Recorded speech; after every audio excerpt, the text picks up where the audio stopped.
The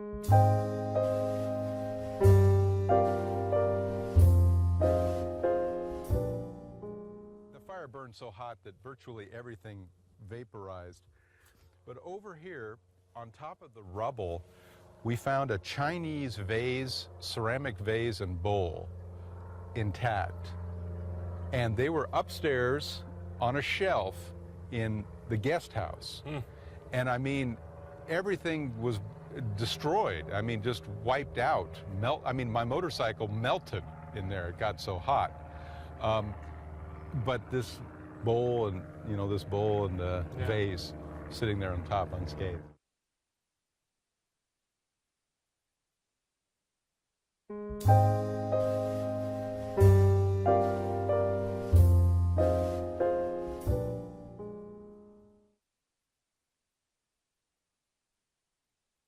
Our whole impetus for moving out in the canyon was, first off, the home prices were lower than anywhere else in Southern California. So when my wife and I were looking around for a home, we went, well, gee, don't have a lot of money when you're starting out, so let's try and find a place that's inexpensive. Well, we discovered this was the least expensive place around in Orange County.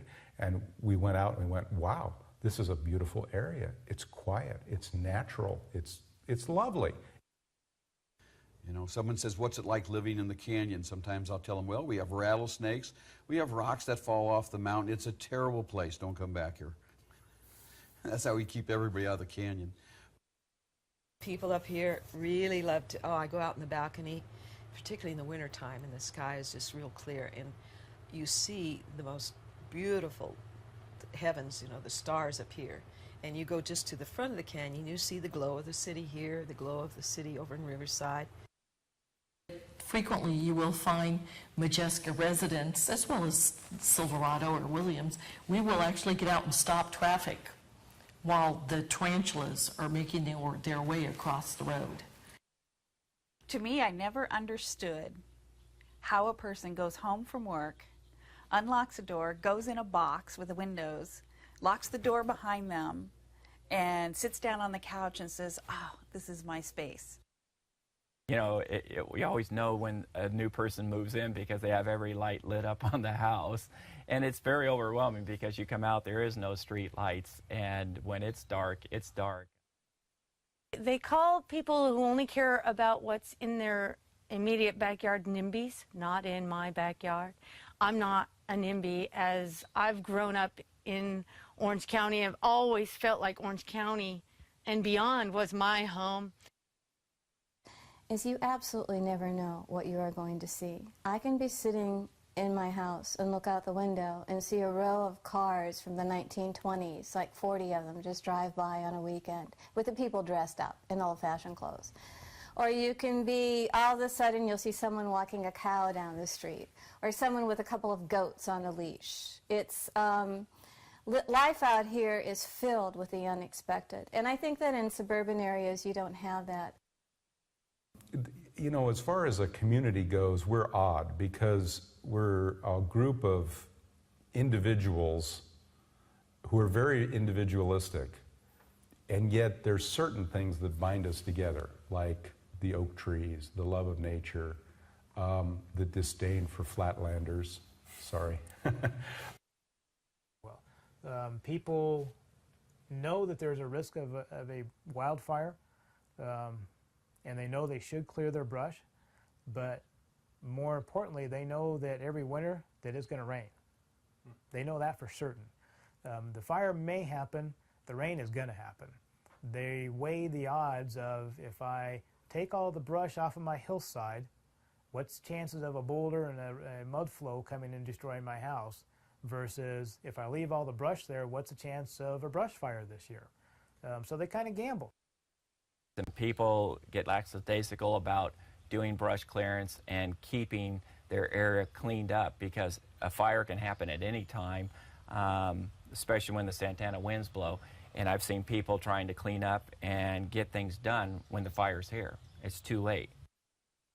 And typically we always have somebody during a fire situation where they think that they could get up on their roof in their shorts with a little garden hose and protect their house. And they're just in a dream world at that point, because when that fire comes through, your little hose on the roof is not going to help you. You're not going to be able to even find your way off the roof if the smoke comes, because it'll basically block everything out. You won't be able to see anything. You won't even be able, like I said, get off your roof. You could get killed up there. If you live in a place where there's a fire, the fire is coming, your place is to be out of that house. It came like the breath of a dragon and torched everything in its path. Someone had opened the gates of hell and turned loose the devil's wrath. It torched all the beautiful oak trees, gentle deer that had never once sinned, attacked even sycamores, toyon, and sage, urged on by the Santana wind. Raccoons and rabbits and sweet-singing birds, lions and bobcats and quail, coyotes, foxes, possum and skunk, lizard and rattler and snail. I guess it was about 1:30 or 2 o'clock in the morning. They set off the fire alarm down here, the air raid siren. That is, if you hear it today, basically saying it's time to get out. And they ran it in succession for probably 10 minutes to get everybody's attention. It was time to get out. The fire, we heard, had jumped the road and was now heading into Modjeska. The fire did spot across the road, and that's when our engine was there on scene with some other fire units, and they started a hose lay, what's called a progressive wildland hose lay, to hook the fire. And that's actually during that event is when we had the burnover, where the fire, right, the fire shelter deployment. I turned to the firefighter next to me, who was a girl. It was her first fire. I had told her to follow me, go everywhere I go, do what I do. I want you to stick by me. And here we were on her first fire, and we were just about to get overrun by the fire, which doesn't usually happen, of course. People get killed when they get overrun by the fire. So I had to turn to her and say, Shelley, I need you to deploy your fire shelter. You know, the fire's going to make a run at us, and we need to get safe here. So as we were sitting on the front porch talking, Tom says, look at that. And I said, what? And he goes, look it over there. And he was pointing to the hills over here just catty-corner to my property. And I said, what? And he goes, look at that glow. And I said, you know, that's way out there. Within minutes, that glow was coming over the hill. It was fire. We could see these rounds of little balls of fire. I've got some out in the yard that actually made their way all the way down into the creek. Perfectly round and on fire, and they like would little just cannonballs. Yeah, cannonballs coming down from the advancing armies, and it just kept the fire, because the vegetation up here was so thick and so dry. It just started. The fire started getting more intense, and I kept looking at Jim, my neighbor, going, "Do you think they're going to send any trucks into the back of the canyon here?" We were kind of preparing for the fire to come back down at us, because now it was going to come down into Modjeska. And at a certain point in time, as we're waiting for this to happen, the orders came that we need you guys to get out of the canyon. The fire is going to make a run in the canyon, and we don't want anybody in the canyon. We think it's going to be a blow-up type condition. We don't want to get anybody trapped in this canyon. We want everybody out. And as we're leaving the canyon, we're watching the hillside, and we saw the fire come over the top of the hill, and the winds just started to really pick up, and it just blew that inferno right across the top of the canyon wall, to the point where it was blowing spot fires ahead of it. So spot fires were starting up everywhere. Way out in the olive grove, which is at the mouth of the canyon, fire started there. We got out of the canyon, regrouped, got out and turned around and watched the smoke go up. And the amount of smoke and fire, just the fireball that was coming up, it was... I had my little hose in the backyard. I had my sprinklers going on top of the house. Jim had his. You had your little garden hose? Yes, had my garden hose, and I actually shut it off when all the firemen came, and they go, "What the hell are you doing here?" I go, "This is my house. I'm not leaving. These are my neighbors' houses. What do you need to know?" And they said, "Well, we don't know the lay of the land back here at all. What's back here? How many houses are back here?" They call it local knowledge. You have the local knowledge of the trails and the people and whose house is what, or whose house is whose, and who's home and who's not. We're fire captains for our street. Got to set the good example. And so, you know, if you're told to evacuate, by golly, we're going to evacuate. We're going to be good citizens and do that. And We've changed our minds since then. And I knew where all my important papers were, and I knew where all my pictures were. But as time goes on, you move this to make room for that, and we lost track of it because we had 10 years of no problems. So we weren't ready. I sort of thought that the fire authority, since I'd worked with the fire authority for so many years, very closely with the fire safety council, I thought, well, they certainly won't let my house burn down. And that it was a mistake to have left. Shouldn't have left.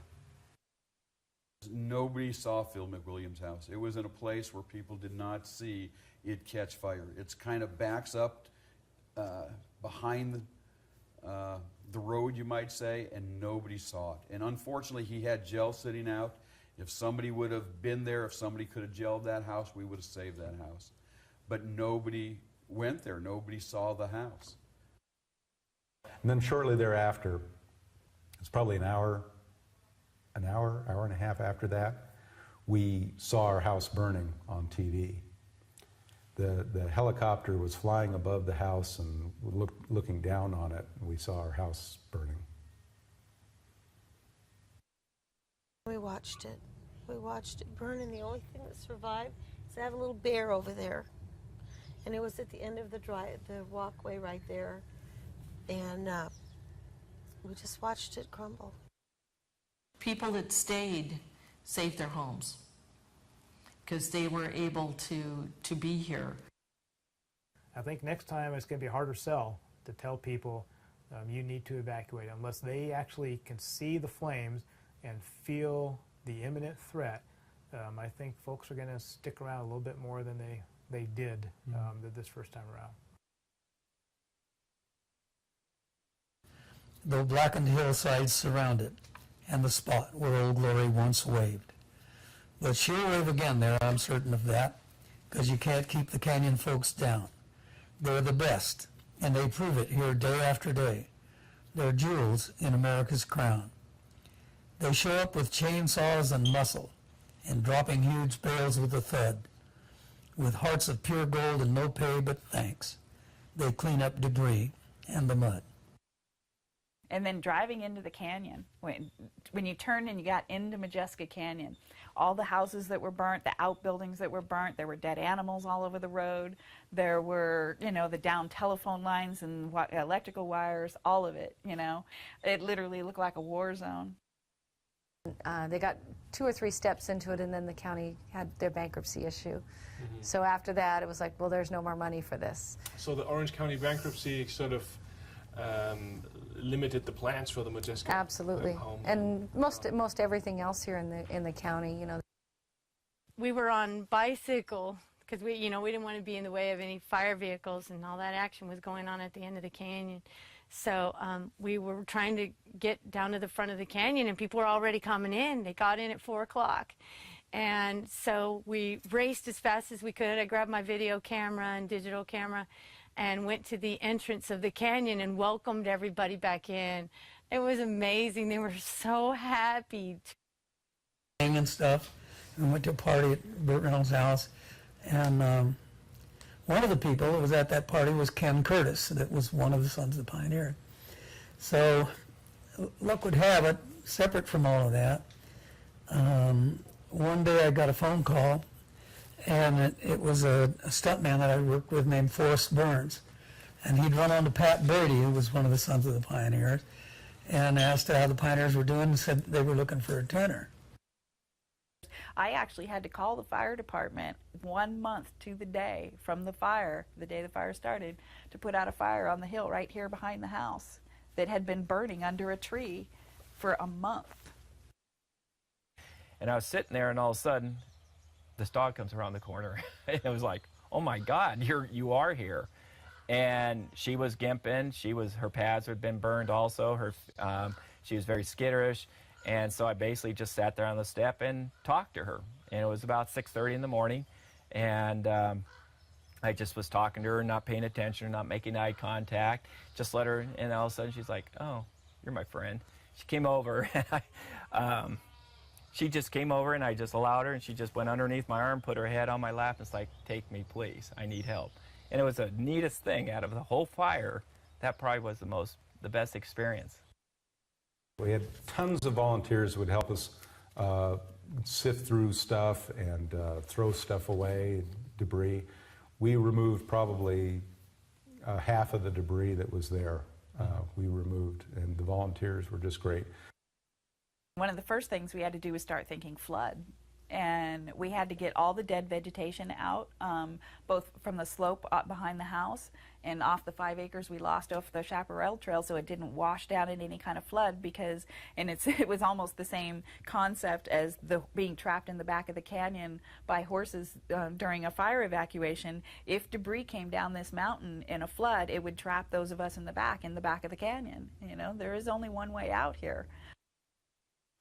Well, when the thunderstorm hit and it blocked the drainage course here, just all the water, the Stokes have some pictures, you've probably seen them. There was 18 to 24 inches of water running down the roadway out in front of my house. So it came in through the gates and my driveway and left about a 2-inch layer of sill on the front of my property, but my sandbags in the back trapped all the water and mud and debris in the back, so I had a foot of mud and other debris that got actually all the way underneath the house.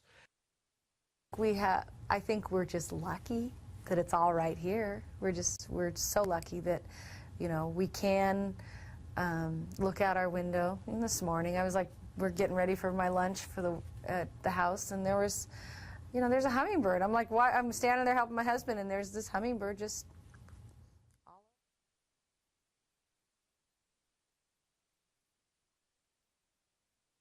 In society, we think it will never happen to us. You know, it happens to somebody but us.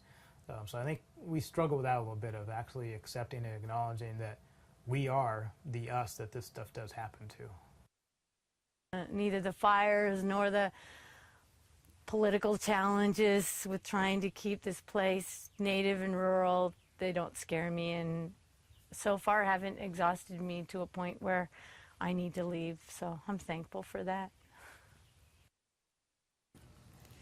And so now that we look to the future and release all the bad we've been through, there's only 2 words left that I need to say, and so here they both are. Thank you.